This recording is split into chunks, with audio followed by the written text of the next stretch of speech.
Alicia Davis, a determined federal prosecutor whose life takes a shocking turn after a routine courtroom encounter with Judge Richard Wallace.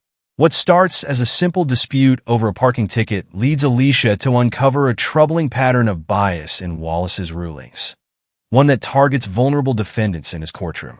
Faced with the decision to either risk her career by challenging a powerful judge or stay silent, Alicia chooses to take a stand. As her fight intensifies, her actions spark a movement for justice that shakes the entire legal system. Will Alicia's pursuit of truth bring about real change? Or will the system push back harder than she's prepared for?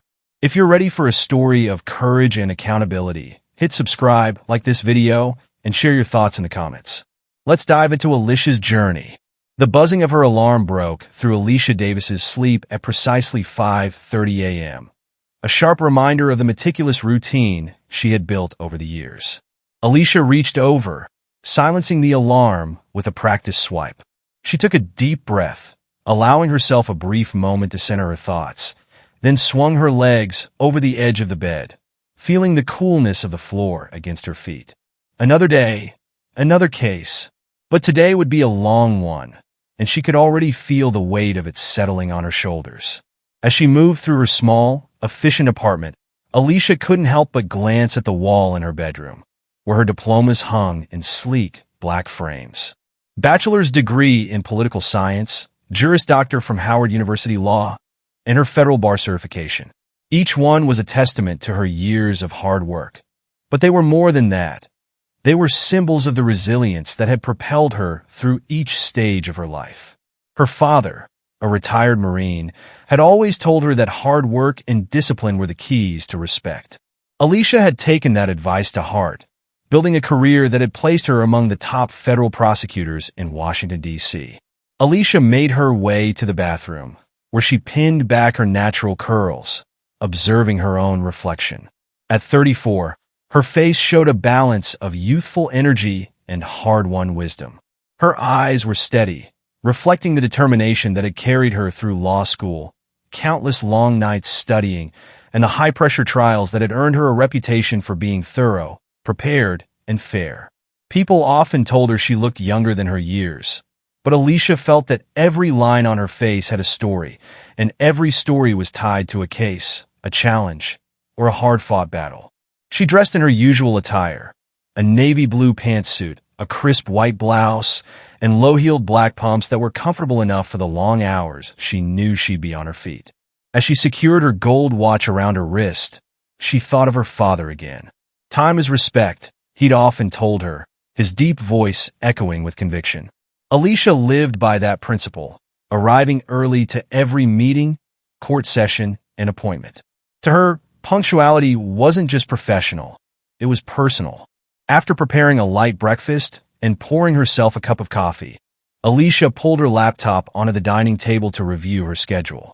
Her morning would begin with a seemingly trivial matter, a dispute over a parking ticket.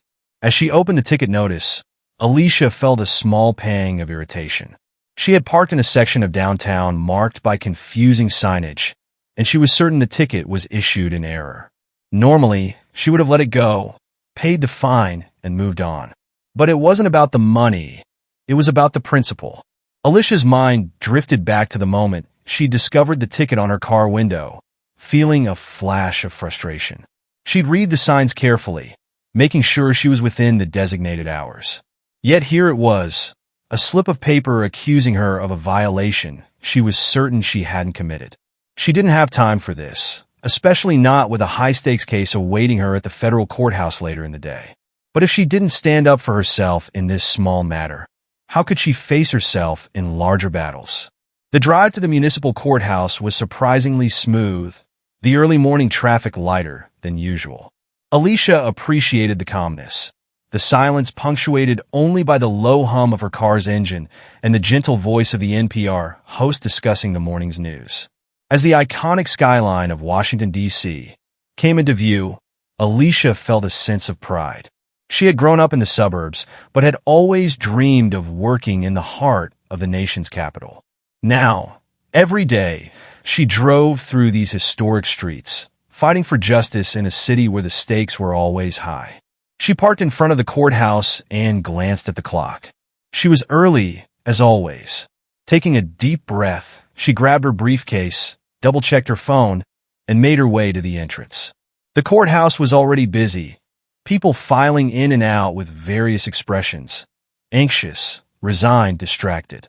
She noticed a mother with her young child clinging to her hand, a tired-looking man in a wrinkled suit clutching a stack of papers, and a young woman wearing a worn-out uniform, glancing at her watch as if she were running late. Alicia's steps were purposeful as she passed through security and joined the line to the municipal court. She waited patiently, observing her surroundings, her legal instincts noticing every detail. The courthouse staff moved with efficient precision, but there was a weariness to their steps, a sense of routine that bordered on indifference. She wondered how many of them had come to see their roles as a series of tasks rather than a service to the community. Alicia had always believed in the power of the law to bring about positive change, but she knew that belief was not shared by everyone. As she approached the courtroom where her case would be heard, Alicia's phone buzzed in her purse. She retrieved it, seeing the name Michael Green flash on the screen. Michael was her supervisor at the U.S. Attorney's Office, a sharp-minded and no-nonsense figure who had mentored her since she'd started as a federal prosecutor. "Alicia, I hate to bother you this early, but I need you to review some new evidence for the Langston case before we go to trial," he said, his tone as brisk as ever. Alicia nodded, even though he couldn't see her. "No problem, sir. I'll be in the office as soon as I finish up here."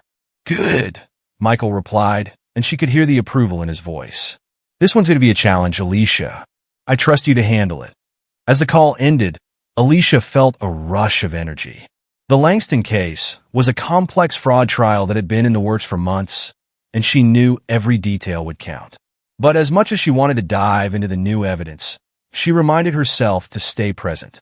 She was here for a reason, even if that reason seemed minor in comparison. When Alicia finally entered Judge Richard Wallace's courtroom, she felt the weight of the space around her. The high ceilings, the heavy wood paneling, the judge's bench looming above. It was a room designed to command respect. She took a seat near the front, her back straight, her attention unwavering. She noticed a familiar pattern as the judge called cases.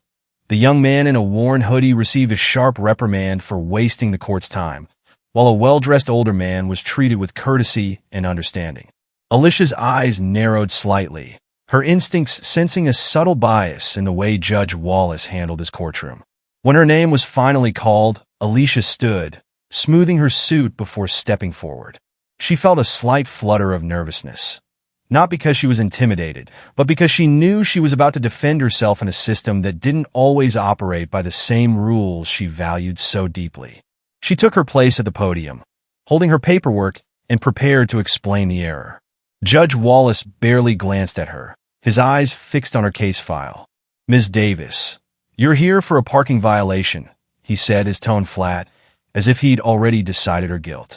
"Yes, Your Honor," Alicia replied, keeping her voice calm and respectful. "I believe the ticket was issued in error due to confusing signage. I have photographs." Judge Wallace held up a hand, cutting her off. "Ms. Davis, I don't need photographs. I've seen plenty of cases like this. Everyone thinks they're an exception, that the rules don't apply to them. The signage was clear enough for the other vehicles parked legally, was it not?" Alicia felt a flicker of irritation. "Respectfully, Your Honor, I followed the posted instructions. The signs were conflicting, and I believe this ticket was issued unjustly." The judge's gaze finally lifted, and for a brief moment he locked eyes with her. His expression was impassive, but there was an edge to his stare. "Ms. Davis, I don't have time to listen to every excuse about unclear signs or unfortunate misunderstandings. The law is the law, and this court expects you to respect it." Alicia's pulse quickened, but she kept her tone steady. "I understand, Your Honor, but I would like the chance to present my evidence so that my case can be reviewed fairly." The judge's lips thinned. "Ms. Davis, I find that you are being disrespectful to this court's time. In fact, your attitude suggests that you feel your position somehow exempts you from accountability." Alicia's jaw tightened, but she forced herself to remain composed. "That's not my intention, Your Honor." Judge Wallace's face hardened, and without another word, he struck his gavel. "This court fines you $300 for contempt. Perhaps that will serve as a reminder that everyone, regardless of their title, is subject to the same rules." The sound of the gavel echoed in the courtroom, filling the silence with an air of finality. Alicia felt the eyes of others on her, their curiosity and sympathy blending into a single weight pressing down on her shoulders. She wanted to argue, to protest the injustice of it, but she knew that would only escalate the situation. Instead, she nodded stiffly, holding her head high as she turned and walked out of the courtroom. Outside, she paused, leaning against a marble pillar as she took a deep breath. She felt the frustration and indignation building inside her, the sense of betrayal simmering just beneath the surface. She had spent her career believing in the system, fighting for fairness and justice. But today, the very system she upheld had treated her with contempt, dismissing her professionalism and integrity. Alicia looked back at the courthouse doors, her mind racing. She couldn't shake the feeling that something was deeply wrong, that the treatment she'd just received was part of a larger pattern, a subtle but pervasive bias that affected countless others in ways they might never fully understand. And as she stood there, Alicia made a quiet vow to herself. She would find a way to bring this issue to light, to ensure that the system she believed in served everyone equally.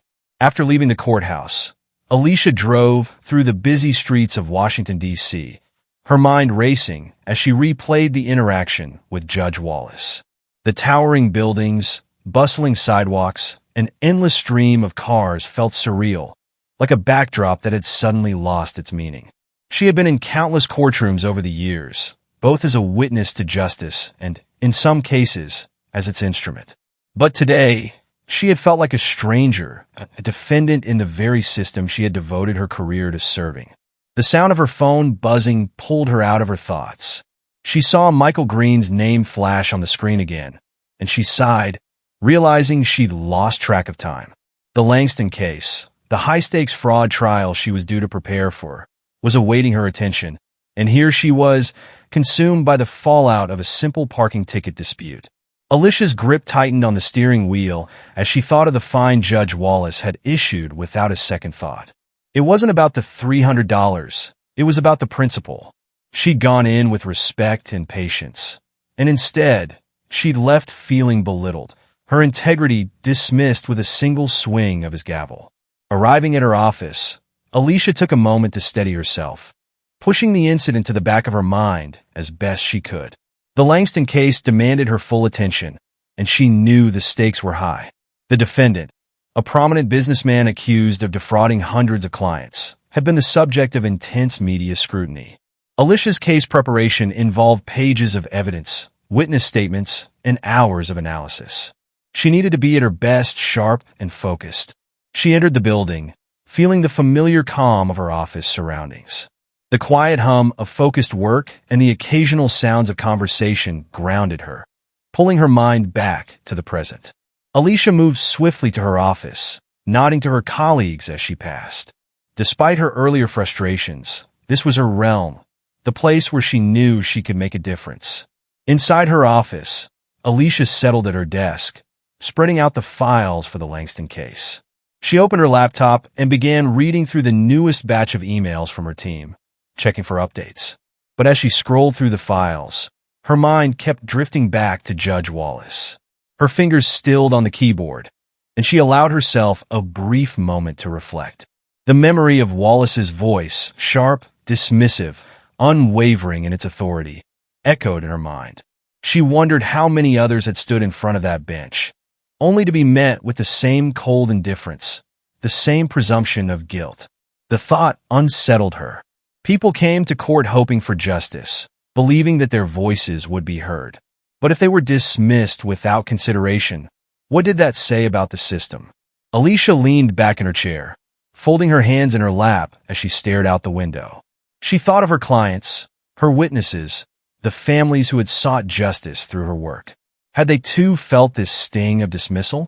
Had they ever looked to her with the same hope, only to feel ignored or undermined by those in positions of power?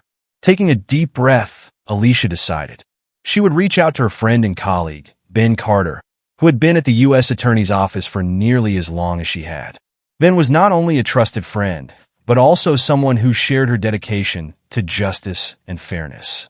He had a reputation for taking on cases that others avoided, often because he saw patterns others missed. With a few clicks, she typed a quick email to Ben, requesting to meet him for coffee. She didn't go into details, just a brief note, asking if they could catch up. As she hit send, Alicia felt a small but meaningful sense of relief. She wasn't sure what she hoped to gain from the conversation, but she knew one thing. This wasn't something she could ignore. Later that evening, Alicia met Ben at a quiet coffee shop a few blocks from her office. The cafe was modest, tucked away from the busier streets, and frequented mostly by locals who knew it as a refuge from the city's constant hum. Alicia arrived early, ordering a coffee and finding a seat near the back, away from the windows. Ben walked in a few minutes later, his usual laid-back demeanor evident in his casual attire, a sharp contrast to the formal environment of the office. He spotted Alicia, offering a quick smile as he made his way over. "Hey, Alicia," he greeted her, pulling out a chair and setting his own coffee on the table. "You look like you've had a day." Alicia chuckled, though the sound was tinged with fatigue. "That's one way to put it. Thanks for meeting me on short notice." "Of course," Ben replied, taking a sip of his coffee. "What's on your mind?" Alicia took a moment, gathering her thoughts. She hadn't told anyone about the incident with Judge Wallace, but with Ben, she felt she could speak freely. "I had a run-in with Judge Wallace this morning," she began, her tone measured. "It was over a parking ticket, of all things." Ben raised an eyebrow, intrigued. "Wallace? That's not a judge you want to cross paths with, especially not over something like that. What happened?" Alicia recounted the incident, describing Wallace's dismissive attitude, his unwillingness to consider her evidence, and the fine he'd imposed without hesitation. Ben listened intently, his expression growing serious as she spoke. "Sounds like classic Wallace," he said when she finished. "He's known for being difficult, especially with defendants who don't fit his ideal of respectable." Alicia tilted her head, studying Ben's expression. "What do you mean by that?" Ben sighed, leaning forward as he spoke in a lower voice. "Look, I haven't shared this widely, but I've been keeping track of cases that pass through Wallace's courtroom. Over the years, I've noticed a pattern, one that's hard to ignore. He's tougher on defendants of color, hands down. Fines, sentences, dismissive comments, it's all there, but it's subtle. You wouldn't catch it unless you were looking for it." Alicia felt a chill as his words sank in. She'd always believed in fairness, in the idea that every judge was bound by the principles of justice. But hearing Ben confirm her suspicions made it feel real, undeniable. "Why haven't you reported this?" she asked, her tone quiet. Ben shrugged, looking uncomfortable. "I've considered it, believe me. But proving bias in a judge's rulings? That's like trying to catch smoke. It's not like he's openly racist or sexist. He's careful, but if you look at the data, there's a clear trend." Alicia frowned, thinking back to her own experience. But it can't be right to just let it slide. If people are being treated unfairly, someone has to do something. Ben nodded slowly. "I agree, but I also know how these things tend to play out. Wallace is well-connected, and the last thing I want is for this to blow up and go nowhere. Careers have ended over less." Alicia sat back, feeling the weight of his words. She understood the risks. The legal world was a tight-knit community, and standing up against a judge, especially one as influential as Wallace, could have serious repercussions. But as she looked across the table at Ben, she realized that she couldn't just let this go.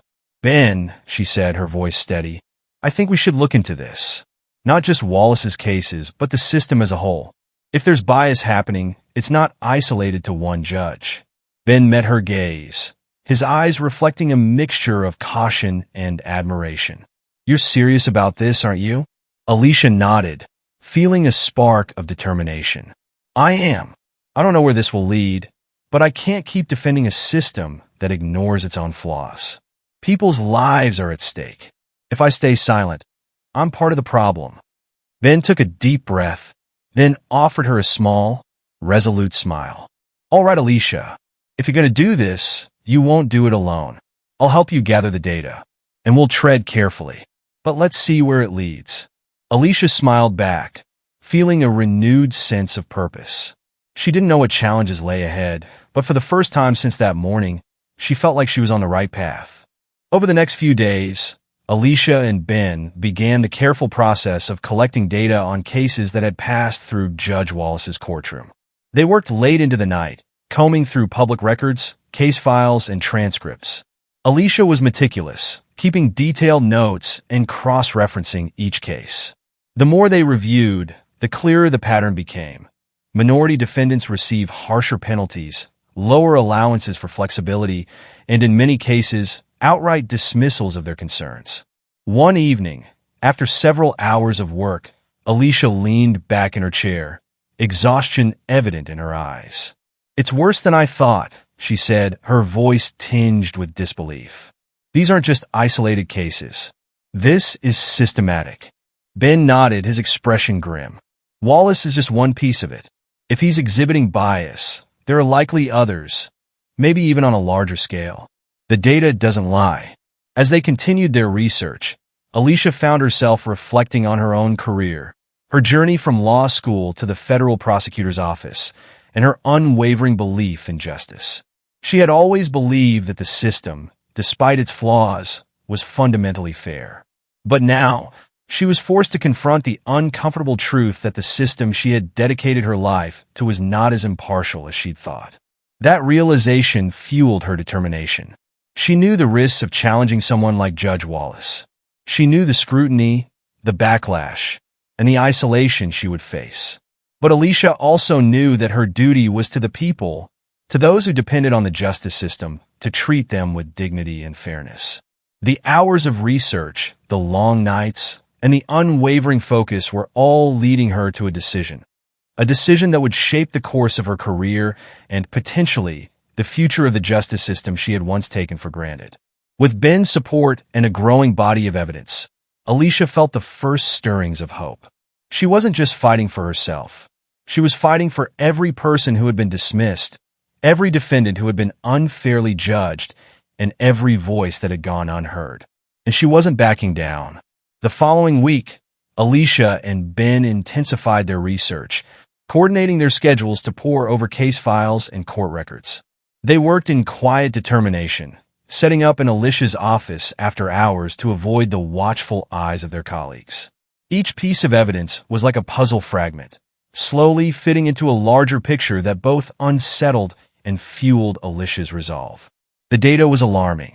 Alicia found herself gravitating to one specific category: minor offenses where Judge Wallace had imposed unusually high fines or harsh penalties. The pattern was clear: Black and Hispanic defendants were disproportionately penalized, receiving little to no leniency compared to their white counterparts. Judge Wallace's contemptuous attitude, which she had experienced firsthand, wasn't an isolated case. It was a systemic issue. One night, as they reviewed yet another set of records, Ben sighed, running a hand through his hair. "This is exactly what I was afraid of," he muttered. "It's blatant, Alicia. And it's sickening." Alicia leaned back, her eyes tired but resolute. People come to court with the hope that they'll be treated fairly, that the judge will listen to their side before deciding their fate. But in Wallace's courtroom, they're being dismissed without a second thought. Ben nodded grimly. "And the worst part is that these cases slip under the radar. They're low-level offenses, fines, community service orders. To an outsider, they don't look significant. But add them up, and they represent a culture of inequality that runs deep." Alicia felt a swell of anger, but she kept her voice steady. "If this goes on unchecked, it's only going to keep hurting people. This is more than just a judge with a bad attitude. It's a breach of the trust people place in the system." Ben looked at her with a mixture of admiration and caution. "You're right, but you know the risks. The more you push this, the more the backlash will come from people who don't want to see change. Are you prepared for that?" Alicia took a long breath. She thought of the faces she'd seen in Wallace's courtroom: the young man who had been reprimanded without cause, the mothers who had pleaded for leniency, the defendants who had stood alone and unheard. "If I don't do something, I'm as much a part of the problem as he is." Ben nodded, reaching out to give her shoulder a reassuring squeeze. Then we'll keep going. But we need to be smart about this. The data alone won't be enough. We'll need testimonies, people willing to share their experiences. Alicia nodded in agreement, though she knew it would be a challenge. Finding people to speak out against a judge was a daunting task. Most people didn't have the privilege of risking their livelihoods to stand up against an authority figure.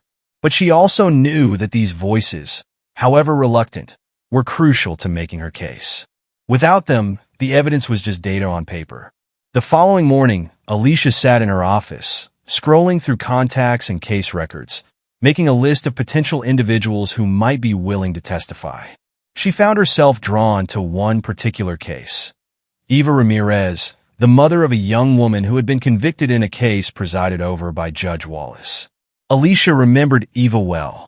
She had been present for every hearing, sitting in the back row with an anxious, attentive expression.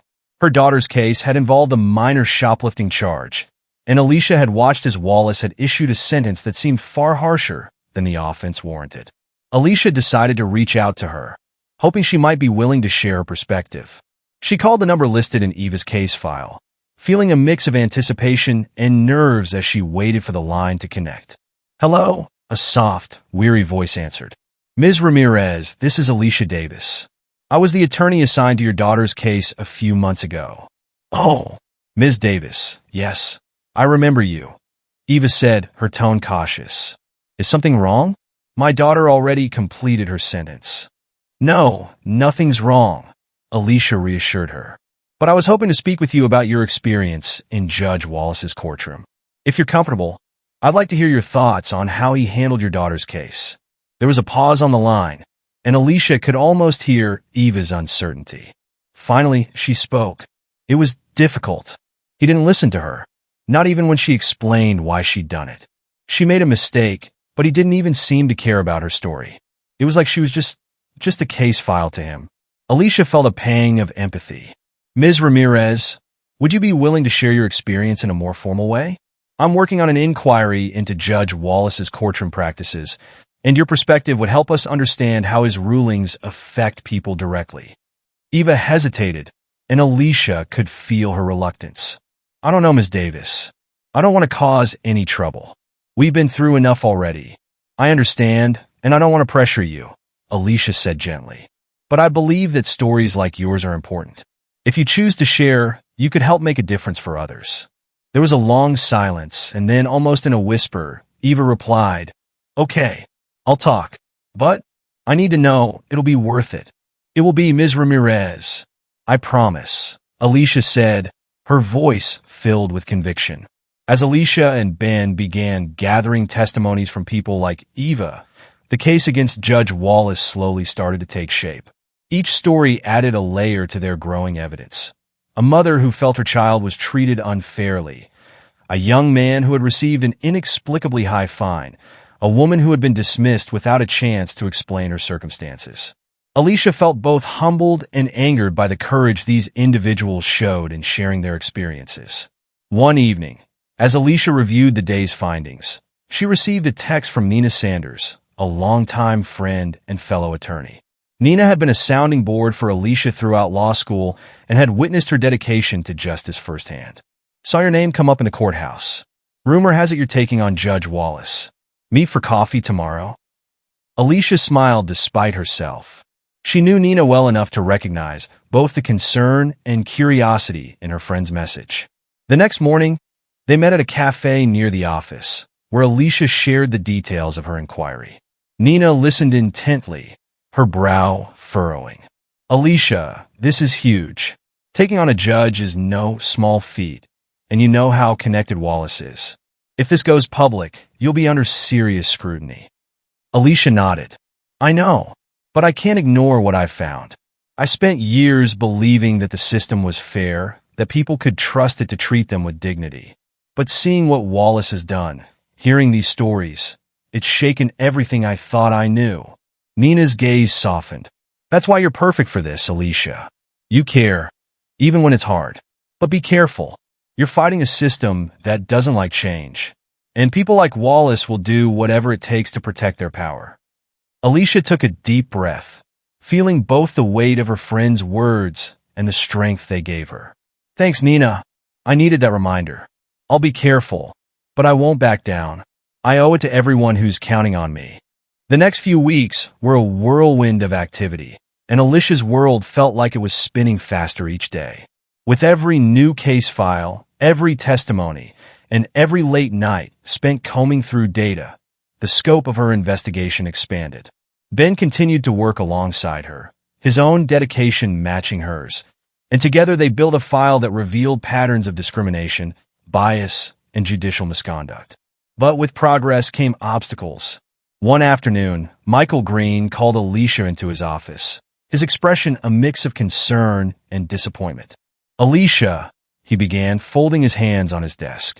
I've heard that you're gathering evidence against Judge Wallace. Is that true? Alicia held his gaze, her back straight. Yes, sir. I've discovered consistent patterns in his rulings that show bias, particularly toward minority defendants. Michael's eyes narrowed. Do you realize the risk you're taking? This could ruin your career, Alicia. Judges like Wallace don't fall easily. He has allies, people who will not appreciate a challenge to his authority. I understand the risks, Alicia replied, her voice steady. But if I don't do this, who will?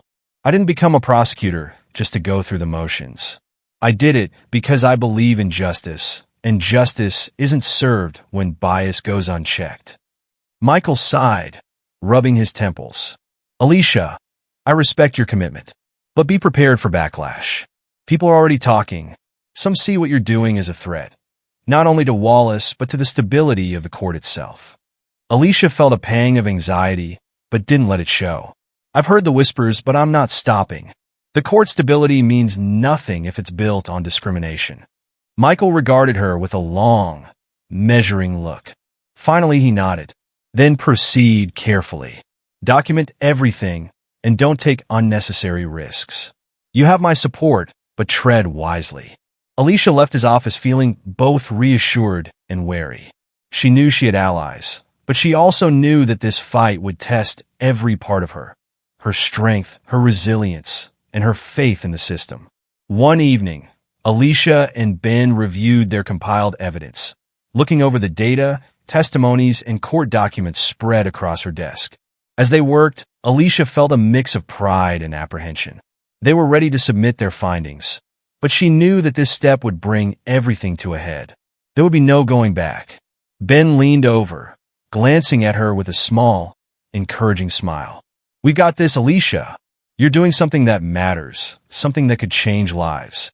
Alicia nodded, though her heart pounded with anticipation. Let's make it count, she replied. The next day, they submitted their report to the Department of Justice, detailing every aspect of Judge Wallace's discriminatory practice, complete with supporting testimonies. As Alicia left the DOJ office, she felt both exhilarated and deeply aware of the challenges that lay ahead. But for the first time since she had stood in Judge Wallace's courtroom, she felt a sense of justice, real, meaningful justice, within reach. The week after submitting her report, Alicia kept her head down, focusing on her current caseload. She knew it was only a matter of time before the investigation gained momentum, but she tried to keep her mind on her work, staying disciplined as she always had. Yet, beneath her calm demeanor, Alicia was aware of a tension building, a quiet anticipation that filled every day with an undercurrent of expectation. It started subtly. In the cafeteria, in the hallways, she noticed colleagues' glances lingering a little longer than usual, a slight hush falling whenever she walked by. Whispers seemed to follow her through the corridors, and Alicia quickly realized that her actions were no longer a secret. Her report had ignited curiosity, drawing attention from colleagues who had known her for years and from those who viewed her with growing skepticism.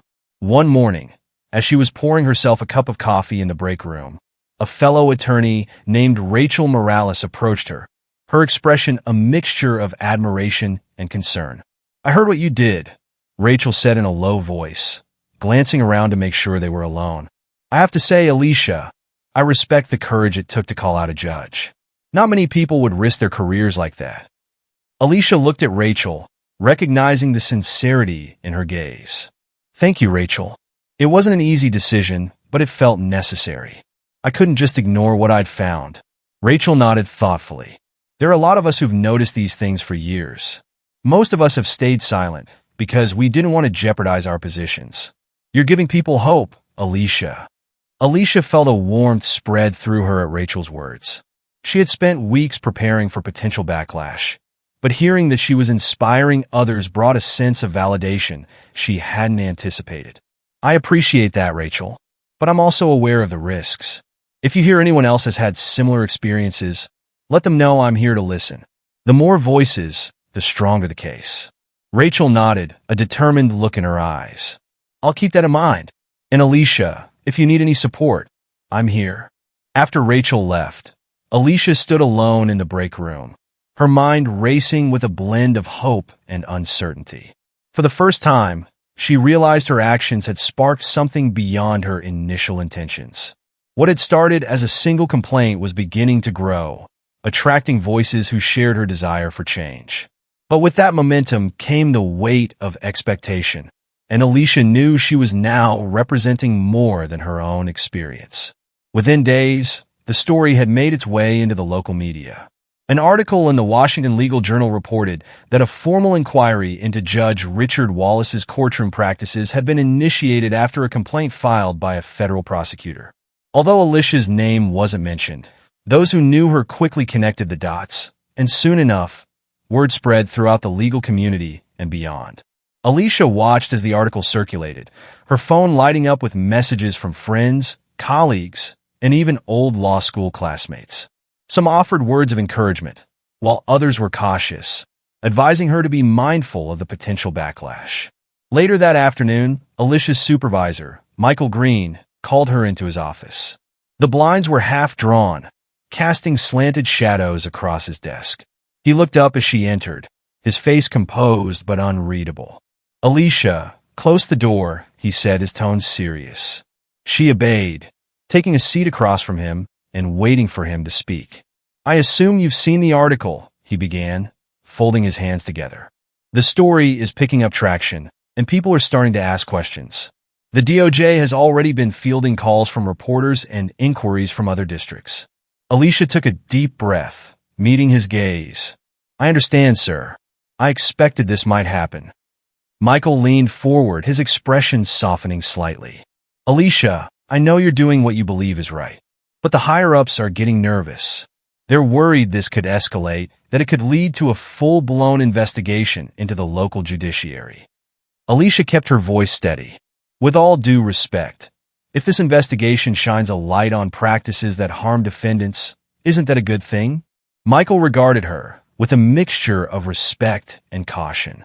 "I admire your dedication, Alicia, but you need to be prepared. This is going to get more difficult.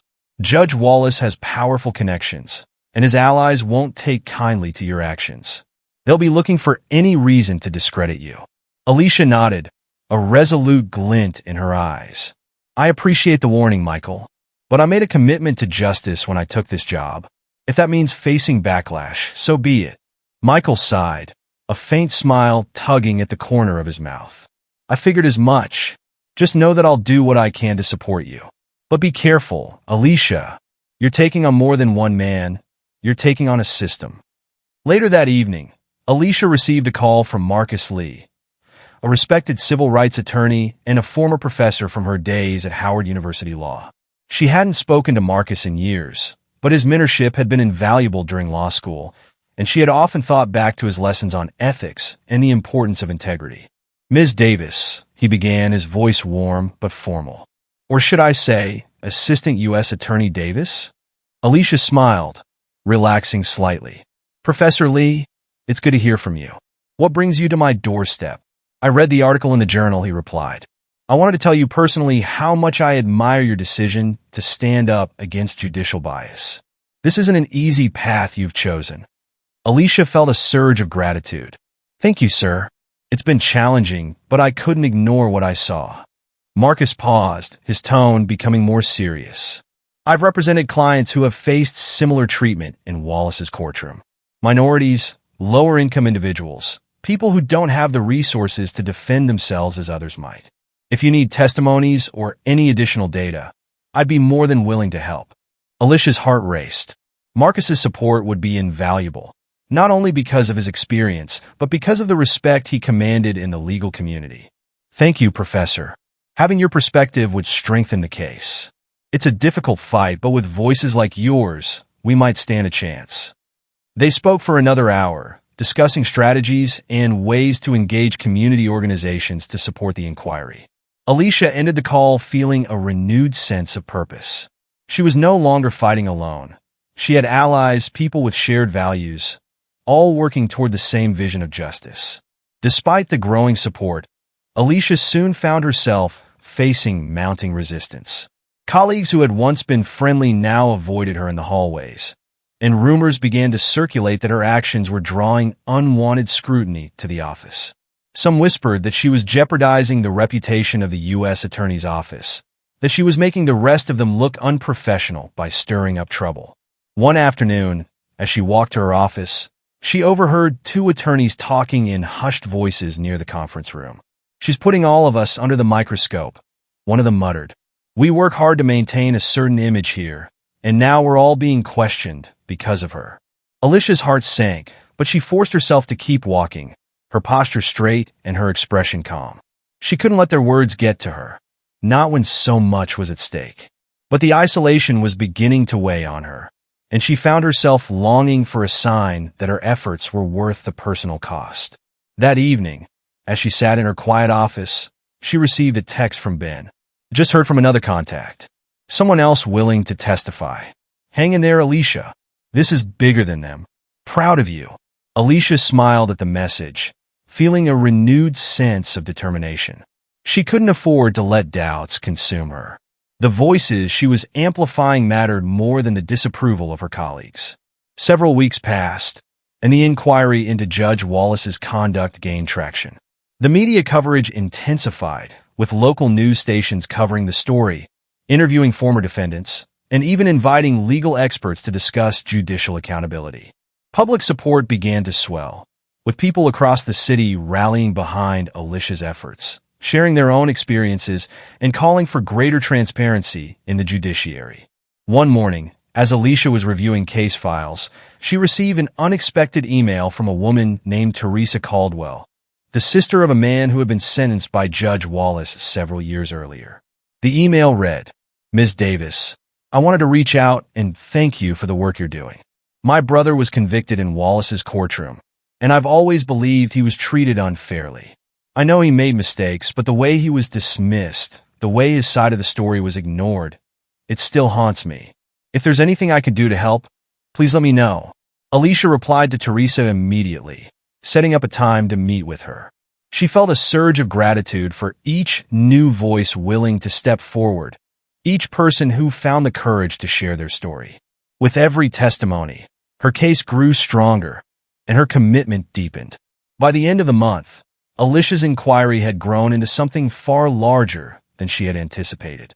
Her office was filled with case files, data analysis, and handwritten notes from testimonies she'd gathered.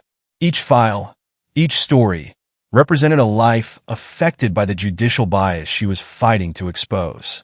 Alicia felt the weight of these lives on her shoulders, and she was determined not to let them down.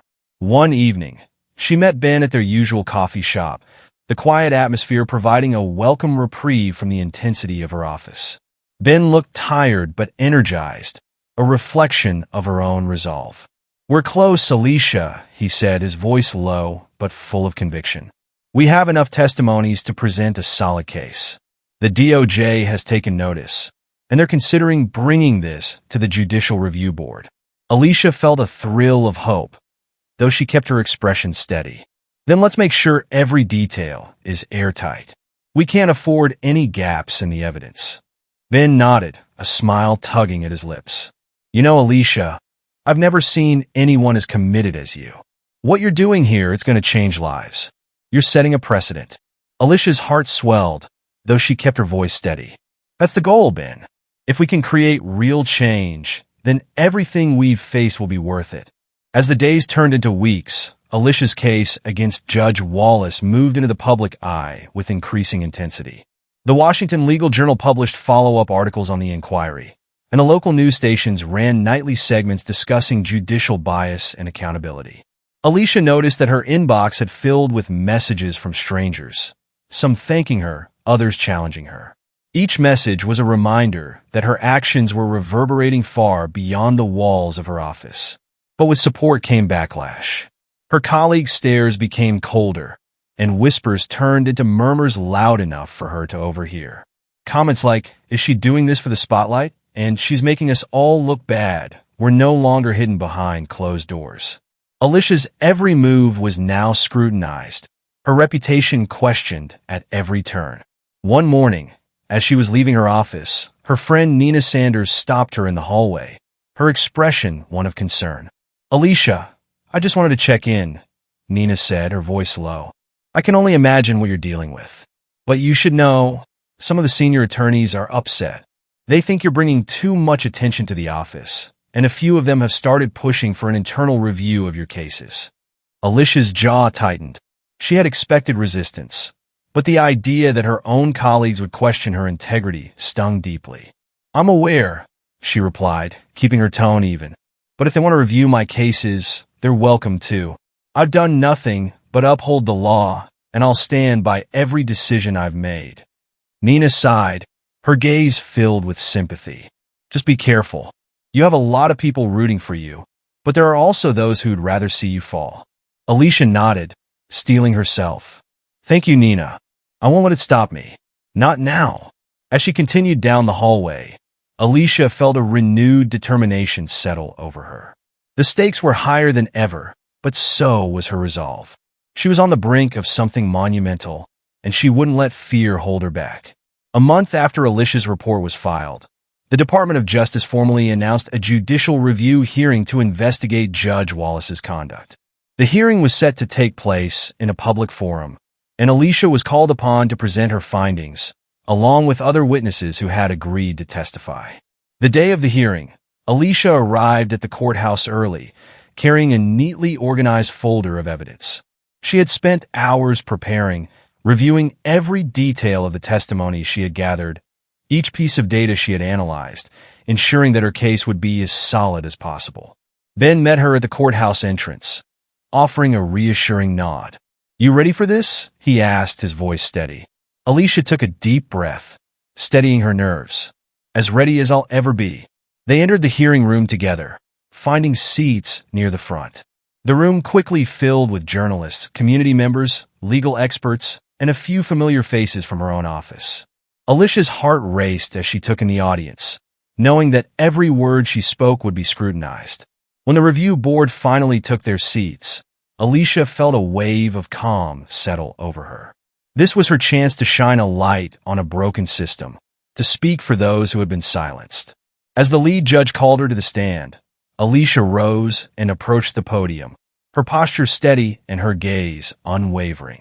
"Ms. Davis, you have submitted a report detailing instances of bias in Judge Wallace's courtroom," the lead judge began. "You may proceed with your presentation." Alicia nodded, opening her folder and glancing at her notes. "Thank you, Your Honor. I have spent the last several months investigating patterns of bias and unequal treatment in Judge Wallace's rulings. My findings indicate a clear trend of discrimination against minority defendants, including disproportionate fines, harsher sentences, and dismissive treatment." She presented her evidence carefully, detailing specific cases and referencing testimonies from defendants like Eva Ramirez. Alicia spoke with a measured tone, her voice steady but filled with conviction. She explained the data she had collected, her analysis of sentencing patterns, and the emotional impact Wallace's rulings had on individuals and families. As she concluded, she looked directly at the review board. "Your Honor, I believe that this investigation is not only necessary, but essential to ensure that our justice system remains fair and impartial. The experiences of these individuals deserve to be heard, and I ask the court to hold Judge Wallace accountable for his actions." The room was silent as she finished, the weight of her words settling over the audience. Alicia returned to her seat, feeling a mixture of relief and tension. She had said everything she needed to say, but now she had to wait for the board's decision. Following Alicia's testimony, Judge Wallace was called to the stand to present his defense. Alicia watched as he approached the podium, his expression calm, almost dismissive. He wore the same air of authority she had seen in his courtroom, a demeanor that seemed designed to convey confidence and control. "Your Honors," he began, his voice firm, "I have served in this court for over 30 years, and I have always upheld the highest standards of justice. This accusation of bias is unfounded, and I maintain that every decision I have made was based on the facts presented in each case." He paused, casting a cool glance in Alicia's direction. "It is unfortunate that an overzealous prosecutor has chosen to question my integrity. I assure you, I have treated every defendant with the same fairness, regardless of their background."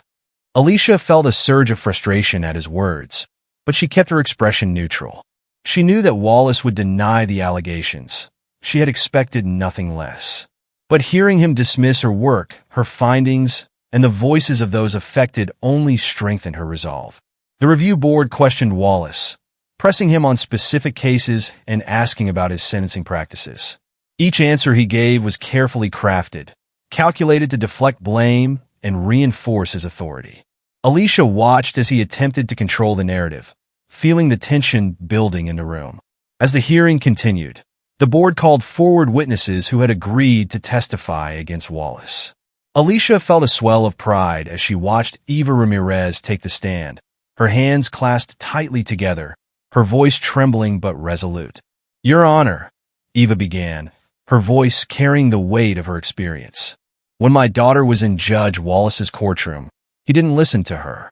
He treated her as if she didn't matter, as if she was already guilty before she had a chance to explain herself. It felt like he'd made up his mind the moment he saw her." Her words hung in the air, raw and unfiltered. Alicia watched as other witnesses followed, sharing similar stories of mistreatment, bias, and dismissiveness. Each testimony added depth to the case, painting a picture of a judge who wielded his power without regard for the people standing before him. When Marcus Lee took the stand, he spoke with the authority of his years as a civil rights attorney. "Bias, whether intentional or not, has no place in our courts. Justice is not merely a legal principle. It is a human right. Judge Wallace's rulings have undermined that right, and it is our duty to hold him accountable." The audience murmured in agreement, the atmosphere in the room charged with a palpable sense of justice. Alicia felt a surge of hope. For the first time, it felt like the tide was turning in her favor. The hearing lasted for hours, each testimony adding to the weight of the evidence against Judge Wallace. By the time the board members retired to deliberate, the room was filled with a tense silence. Alicia waited, her heart pounding as she considered everything that had led to this moment: the investigation, the testimonies, the risks she had taken. After what felt like an eternity, the lead judge returned to the podium, the other board members seated beside him. The room fell silent as he cleared his throat, his gaze serious. After reviewing the evidence and hearing the testimonies presented, this board finds that Judge Richard Wallace has demonstrated a pattern of behavior that is inconsistent with the principles of impartiality and fairness. We hereby recommend his suspension from the bench, pending further investigation. The words echoed through the room, a wave of relief washing over Alicia as the verdict settled in. The audience broke into murmurs, and a few supporters clapped quietly, their expressions a mixture of pride and gratitude. Alicia felt the weight of months of work lift from her shoulders, replaced by a profound sense of accomplishment. Ben leaned over, offering her a reassuring smile. "You did it, Alicia. This is just the beginning, but you did it." Alicia smiled back, her heart swelling with gratitude. She had taken on an entrenched system, faced scrutiny and opposition, and now she had made a real impact. It wasn't the end of her journey, but it was a powerful victory. In the days that followed, Alicia's victory against Judge Wallace inspired a wave of change. News of the verdict spread quickly, sparking discussions about judicial accountability and the importance of transparency in the courts. Community organizations held forums on judicial reform, and local law schools invited Alicia to speak about her experience.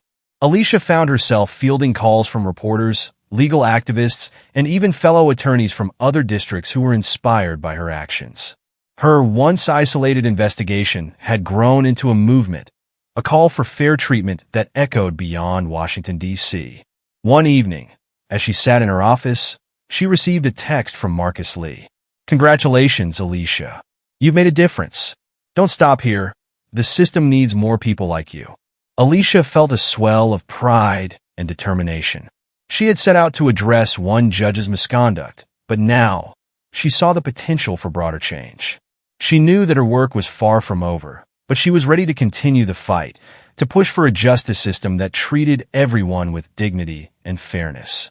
The victory against Judge Wallace marked a pivotal moment in Alicia's career and in her life. The effects of the judicial review hearing spread like wildfire through Washington, D.C.'s legal community, sparking conversations about reform in offices, schools, and homes. News outlets covered the hearing's outcome extensively, using Alicia's case to highlight the need for greater oversight and accountability within the judicial system. Public support swelled as more people came forward, sharing their own experiences of bias and unfair treatment in courtrooms across the country. For Alicia, the days that followed were a blur of interviews, public appearances, and endless meetings. Her story had transformed into a symbol of hope for those who had felt voiceless in the face of injustice. She was invited to speak on panels, her perspective sought by advocacy groups and reform-minded politicians. The momentum of the movement gave Alicia's efforts new life, but it also brought new challenges. One morning, Alicia arrived at her office to find her desk covered with letters and notes from people across the country. Some were from attorneys and judges commending her bravery, while others were from everyday citizens sharing their gratitude. One letter, from a single mother in rural Georgia, resonated deeply with Alicia.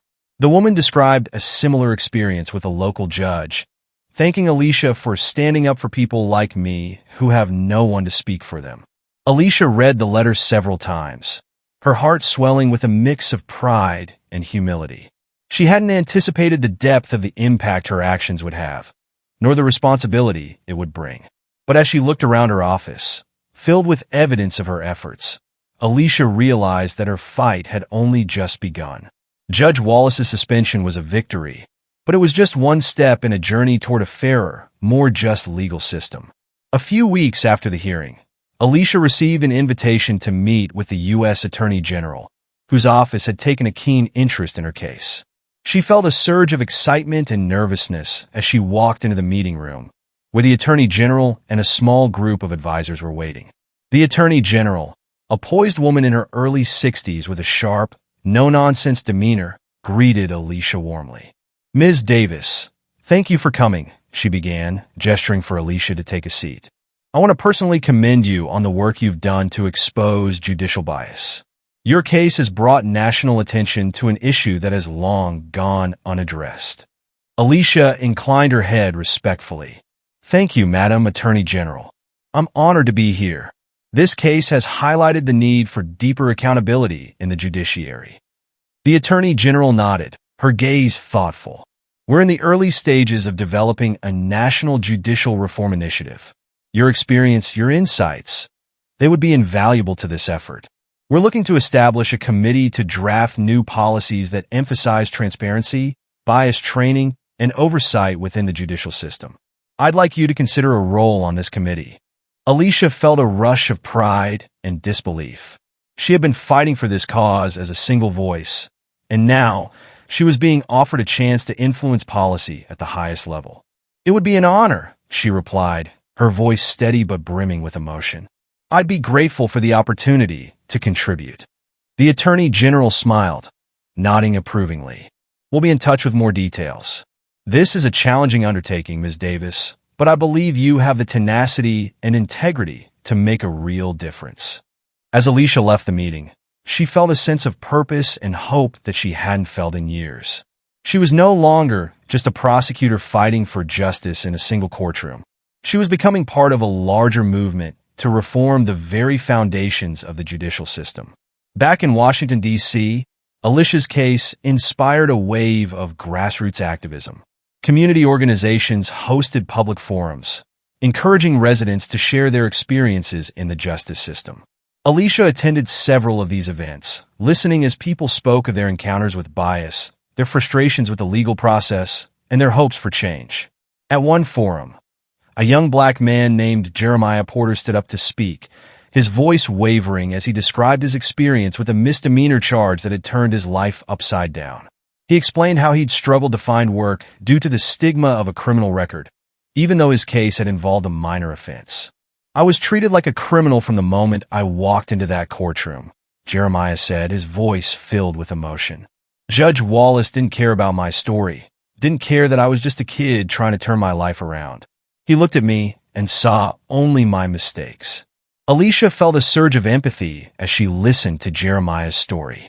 She had met so many people like him, individuals who had been judged not by their circumstances, but by their appearance, their socioeconomic background, or the assumptions others made about them. She approached him after the forum, offering her card and assuring him that his story would not be forgotten. "Thank you, Ms. Davis," Jeremiah said, his eyes filled with gratitude. "People like you give me hope that things can change." As Alicia left the forum, she was filled with a renewed sense of purpose. The voices of people like Jeremiah were the reason she had fought so hard. And as long as people continued to believe in justice, she knew her work was far from over. Just as Alicia's influence began to spread, a new challenge emerged. A prominent legal association announced plans to push back against her efforts, arguing that increased oversight of judges could lead to a loss of judicial independence. They framed their opposition as a defense of the neutrality of the judiciary, claiming that Alicia's actions threatened to politicize the courts. Alicia received calls from reporters asking for her response to the association's statement. She crafted a careful reply, emphasizing that her goal was not to undermine judicial independence, but to protect the integrity of the justice system. "Accountability is not a threat to independence," she told one reporter. "It is a reinforcement of our commitment to fairness. Judges are entrusted with the power to make decisions that affect people's lives, and that power must be exercised responsibly. Judicial accountability is not about interference. It's about ensuring that justice is served." Despite her measured response, Alicia could feel the tension building. Some judges voiced their support for her, while others questioned her motives. She knew that her work had pushed against long-standing norms, challenging the status quo in ways that made people uncomfortable. But for Alicia, there was no turning back. She had seen the damage that unchecked bias could do, and she knew that silence was no longer an option. She continued her work on the Reform Committee, collaborating with legal experts, community leaders, and activists who shared her vision for a fairer system. Months later, Alicia stood in a packed auditorium, preparing to give a keynote speech at the National Judicial Reform Conference. The conference had drawn legal professionals, activists, and policymakers from across the country, all gathered to discuss ways to improve the justice system. Alicia's work on the committee had led to several significant proposals, including mandatory bias training for judges, regular audits of sentencing data, and increased transparency in judicial proceedings. As she stepped onto the stage, the audience fell silent, their attention fixed on her. Alicia took a moment to steady herself, looking out at the sea of faces before her. She knew that this was her moment, a chance to speak not only for herself, but for everyone who had been affected by bias in the justice system. "Justice," she began, her voice steady and clear, "is more than a principle. It is a promise that every person who enters a courtroom will be treated with fairness, dignity, and respect." My journey began with a single case, a moment of injustice that ignited a desire for change. But this movement is bigger than any one person. It is a call to action for all of us to uphold the values we hold dear. The audience watched intently as she continued, describing the reforms she and her colleagues had worked tirelessly to implement. She spoke of the people she had met along the way, the stories that had inspired her, and the importance of fighting for a system that served everyone equally. "Change is never easy," she concluded, her gaze sweeping across the room. "But it is necessary. Each of us has a role to play in building a justice system that reflects our highest ideals.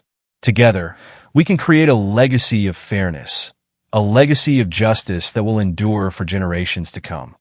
The audience erupted in applause, and Alicia felt a wave of emotion wash over her. She had come so far, from a single courtroom confrontation to standing on a national stage, advocating for a system that embodied the values she believed in. Her journey was far from over, but she knew that she was exactly where she was meant to be. After the conference, Alicia returned to Washington, D.C., where she was greeted with a hero's welcome from her friends, family, and colleagues who had supported her along the way. Her office at the U.S. Attorney's Office was filled with congratulatory messages and flowers from those who had followed her journey. Michael Green, her supervisor, met her at her office door, his expression filled with pride. "Alicia, you've done something incredible," he said. "You've set a new standard for all of us. I don't know where you'll go from here, but I have no doubt that your impact will be felt for years to come." Alicia smiled, feeling a deep sense of fulfillment. "Thank you, Michael. I couldn't have done it without the support of people like you and Ben."